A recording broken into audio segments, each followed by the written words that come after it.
మరించుకుంటున్నాను కింతు పరంతులు కాదు, బేషరతుగా క్షమాపణ చెప్పాలి.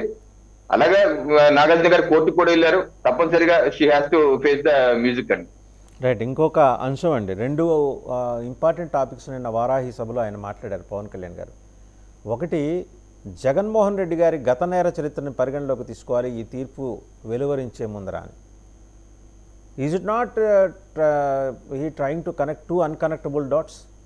గత నేర చరిత్రకు సంబంధించి కేసులు ఎట్లాగో నడుస్తున్నాయి, బట్ లడ్డూ వ్యవహారం వేరు. ఎందుకు పరిగణలోకి తీసుకోవాలనే మాట ప్రస్తావన తీసుకొచ్చారని నేషనల్ మీడియా వెంబడే రాత్రికి రాత్రి క్వశ్చన్ చేస్తూ సోషల్ మీడియాలో పెట్టడం మొదటిది. నేషనల్ మీడియాలో కూడా దీని మీద చర్చలు జరిగినాయి. రెండోది, ఇంకో వ్యాలిడ్ ప్రశ్న, ధర్మారెడ్డి గారు ఎక్కడున్నారు? టీటీడీ ఈవో ధర్మారెడ్డి గారు, మాజీ ఈవో ధర్మారెడ్డి గారు ఎక్కడున్నారు? పూర్తిస్థాయి ఈవో కూడా కాదని, ఈవో ఎఫ్ఏసి అంతే, ఫుల్ అడిషనల్ ఛార్జ్. ఆయన జేఈఓగానే ఆయన అక్కడి నుంచి బాధ్యతల నుంచి తప్పుకున్నారు, ఎక్కడున్నారు? అండ్ మూడో అంశం, ఆయన మాట్లాడుతూ జగన్మోహన్ రెడ్డి మీద ఈ నింద వేయట్లేదు, ఇది బోర్డు, ఆయన నియమించిన బోర్డు ఆధ్వర్యంలో ఇది జరిగింది కాబట్టి ఆయన బోర్డుకి ఆయన బోర్డు ఇద్దరు భక్తులకు జవాబుదారీగా ఉండాలనే మాట ప్రస్తావన చేశారు. వాసుదేవన్ గారు, ఇప్పుడు తప్పనిసరిగా ఇప్పుడు హైందవ భక్తుల యొక్క మనోభావాలు దెబ్బతిన్నాయి.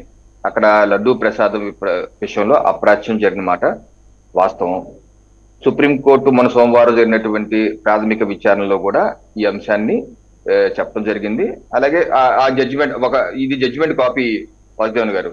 ఈ జడ్జిమెంట్ కాపీలో విన్న విషయాలు వేరు, మీడియాలో జరిగిన చర్చ వేరు. మీడియాలో జరిగిన చర్చ ఎక్కడ, ఈ జడ్జిమెంట్ కాపీలో ఎక్కడ లేదు.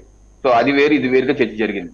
సో అది పక్కన పెడితే, ఒకటి తప్పనిసరిగా ఈ యొక్క జగన్మోహన్ రెడ్డి గారి ప్రభుత్వంలో వేసిన భూమన కరుణాకర్ రెడ్డి గారి ఆధ్వర్యంలో జరిగినటువంటి కమిటీలో జరిగినటువంటి ఈ టెండర్ ప్రక్రియ కావచ్చు, దానిలో జరిగిన అవకతవకలు, టెండర్ ప్రక్రియలో జరిగినటువంటి ఏ రకంగా వాళ్ళు లిమిట్స్ 250 కోట్లని తగ్గించేశారు, అనేకమైన 3 సంవత్సరాలు మినిమం ఎక్స్పీరియన్స్ అలా సప్లై చేసేది ఉండాలి, అది చేశారు, రకరకాలు చేశారు. దీని మీద పూర్తిస్థాయి విచారణ జరగాలి. ఆబ్వియస్లీ ఎవరైతే తప్పు చేశారో వాళ్ళ మీద చర్యలు తీసుకోవాల్సిందే.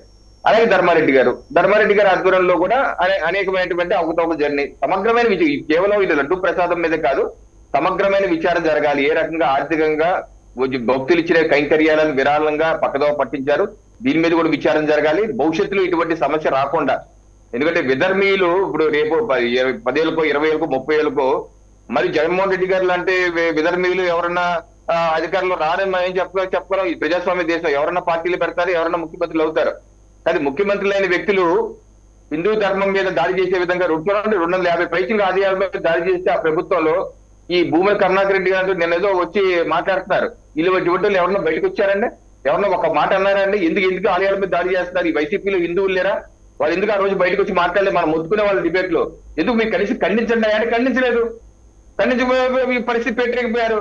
గుళ్ళోకి వెళ్ళి పూజారులు బయటతో కొట్టిన వాళ్ళు ఉన్నారు. ఇటువంటి ఎప్పుడు ఖండించలేదు. కాకినాడలో కూడా జరిగింది, మా ఊర్లోనే. సో నేనేది ఏంటంటే, ఇటువంటి వికృతమైన చేష్టల్లో భవిష్యత్తులో జరగనివ్వకుండా ఏ రకంగా చట్ట సవరణ చేయాలనేది చర్చ జరగాలి.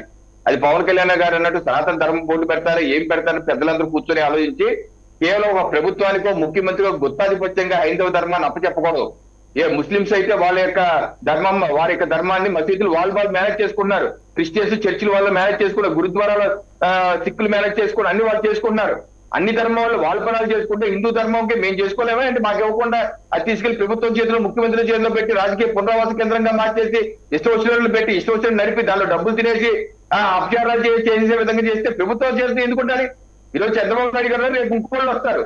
అందుకని ఈ సమస్య రానివ్వకుండా దానికి ఏపీ ఎన్విరాన్మెంట్ యాక్ట్ చట్టాన్ని సవరించాలి, మార్చి చెక్స్ అండ్ బ్యాలెన్సెస్ పెట్టే విధంగా పూర్తి స్వేచ్ఛ ప్రభుత్వానికి ఇవ్వకూడదు. ఇంకో బోర్డు పెడతారా, ఏం పెడతారో ఆలోచించి చెక్స్ అండ్ బ్యాలెన్సెస్ పెట్టే విధంగా ఆ రకమైన చర్యలు అయితే చేసి హిందూ ధర్మానికి భవిష్యత్తులో కూడా ఇటువంటి సమస్య రాకుండా చేయవలసిన అవసరం ఉంది. అయితే మీ మొదటి ప్రశ్న, నో 2 కేసెస్ ఆర్ అలైక్ అండి. ఇప్పుడు నో 2 పర్సన్స్ ఆర్ అలైక్ అన్నట్టు no 2 cases are alike. Supreme Court వారు ఈ కేసు వేరు, జగన్మోహన్ రెడ్డి గారి కేసు వేరు. జగన్మోహన్ రెడ్డి గారి కేసు సిబిఐ విచారణ, ఇప్పుడు సిబిఐ విచారణ కోర్టులో ఉంది. సిబిఐ కోర్టు పరిధిలో, హైదరాబాద్ లో కోర్టు పరిధిలో ఉంది, సుప్రీంకోర్టులో లేదు జగన్మోహన్ రెడ్డి గారి కేసు.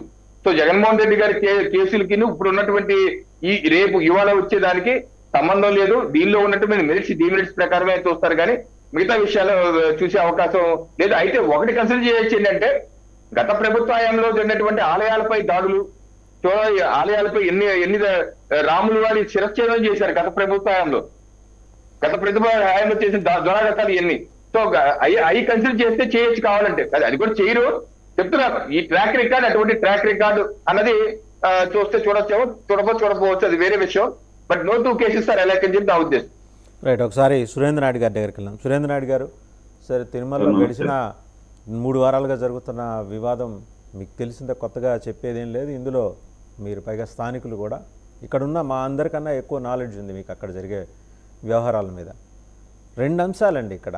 నిన్న పవన్ కళ్యాణ్ గారు చేసిన ప్రస్తావన, దానికన్నా ముందర ఒకసారి చంద్రబాబు నాయుడు గారు అలాగే భువనేశ్వర్ గారిని శాసనసభలో వివాదంలోకి లాగి అవమానించినప్పుడు రెస్పాండ్ కానీ జూనియర్ ఎన్టీఆర్ గారు, అంటే ఇది మీ మీడియా నుంచి, మీ సోషల్ మీడియా నుంచి వస్తున్న వ్యాఖ్యలే, సోషల్ మీడియా డిఫరెంట్ ప్లాట్ఫామ్స్ మీద మీ వాళ్ళు పోస్ట్ చేస్తున్నారు.